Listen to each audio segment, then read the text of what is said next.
très heureux de vous retrouver. Merci de choisir Vrai Info TV pour vous informer. Nous démarrons donc par ce sujet. Circuler la nuit sur le tronçon Godomé-Pao devient désormais plus sûr et plus rassurant.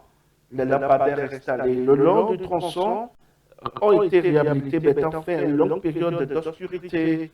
Une action saluée par les populations riveraines qui voient à travers cette initiative une amélioration notable de la sécurité, de la mobilité et du cadre de vie. La nuit retrouve peu à peu sa clarté sur le tronçon Godomé-Pao. Longtemps défaillant, les lampadaires installés le long de cet axe stratégique viennent d'être réhabilités au grand soulagement des usagers et des populations riveraines. Bon, pour nous, c'est une bonne chose parce que vraiment pour la circulation dans la nuit, des fois, c'est très sombre, c'est-à-dire on ne voit pas très bien.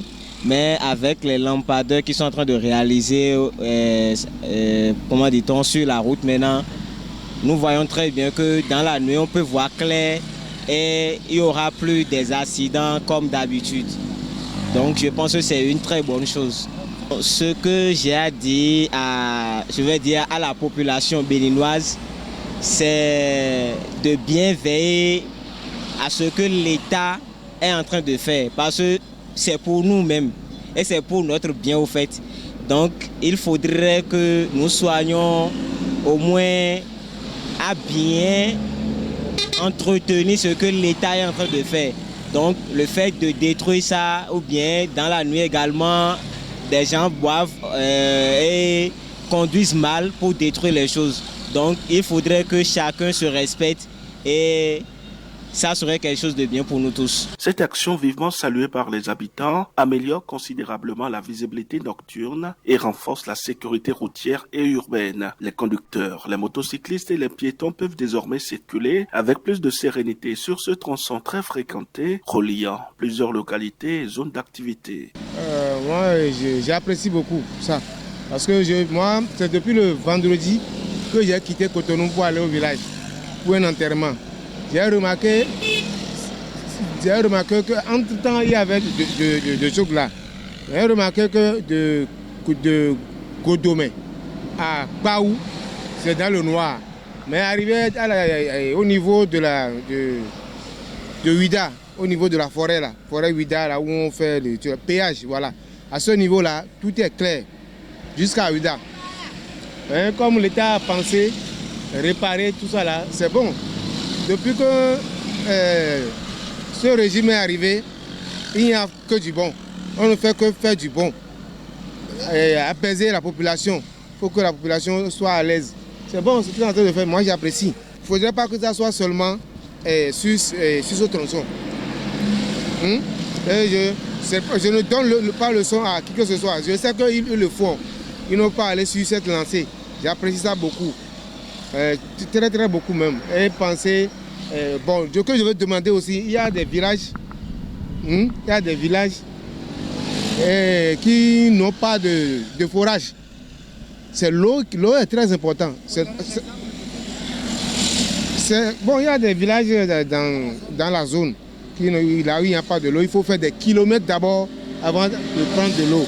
Il faut venir à Pao d'abord pour prendre des sachets de Piata. Donc il faut que ça ne soit pas seulement sur la lumière. Mais j'apprécie ce qu'ils ont l'air de faire. Pour les populations riveraines, la remise en état de ces lampadaires contribue à la réduction des risques d'accidents, dissuade les actes d'insécurité et redonne vie aux activités nocturnes, notamment commerciales. Depuis des années, c'est à Cotonou, je vais pour le service et je reviens le soir, c'est tout à fait dans le noir. Maintenant, quand j'ai vu qu'ils sont en train d'enlever les trucs, vraiment, c'est une joie qui m'anime, une très grande joie qui m'anime. Je salue même le monsieur, le doyen, notre président, le père de la nation, je le salue pour certains travaux qu'il est en train de faire à Pao. Ça, c'est très bon. Et voir la construction qu'il a eu à faire pour nous à l'arrondissement de Pao, là, vraiment, je l'apprécie particulièrement, moi. C'est très, très, très bon.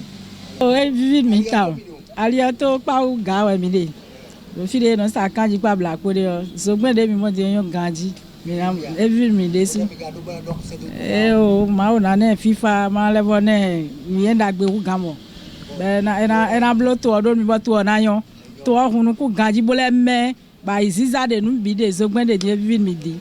Une initiative appréciée à sa juste valeur par les populations qui espèrent la pérennisation et l'extension de telles actions sur d'autres axes du Bénin.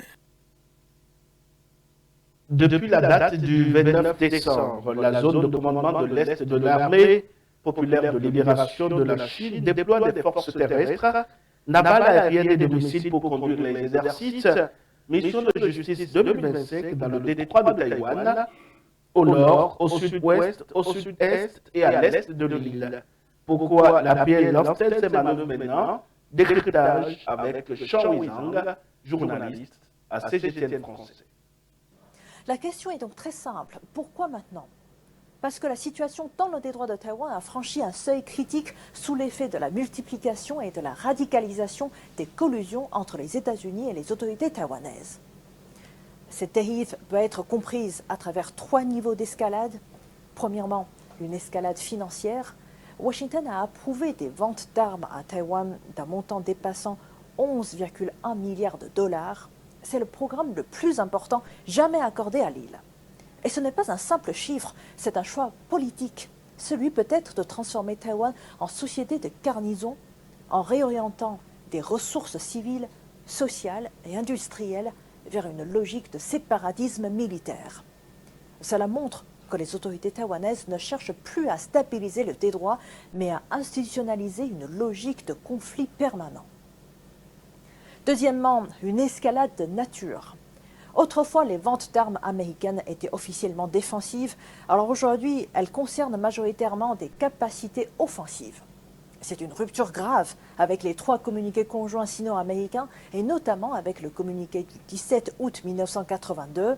Dans ce texte, les États-Unis s'étaient engagés à ne pas poursuivre une politique de vente d'armes à long terme à Taïwan, à ne pas dépasser le niveau de vente des premières années après la normalisation diplomatique et à les réduire progressivement en vue d'un règlement définitif. Or, Washington fait aujourd'hui exactement l'inverse. Un point doit être rappelé clairement. Selon le droit international et les résolutions de l'ONU, Taïwan fait partie intégrale de la Chine. Les opérations de l'APL se déroulent donc dans les eaux et l'espace aérien relevant de la souveraineté chinoise. Elles visent également à dissuader toute tentative de sécession et à préserver l'intégrité territoriale du pays. Il ne s'agit pas d'une projection de force vers l'extérieur, mais de l'exercice normal du droit souverain d'un pays à défendre son unité nationale. Mesdames et messieurs, ainsi s'achève ce vrai info matin de ce mardi 30 décembre 2025. Merci pour votre attention. Passez une excellente journée en notre compagnie.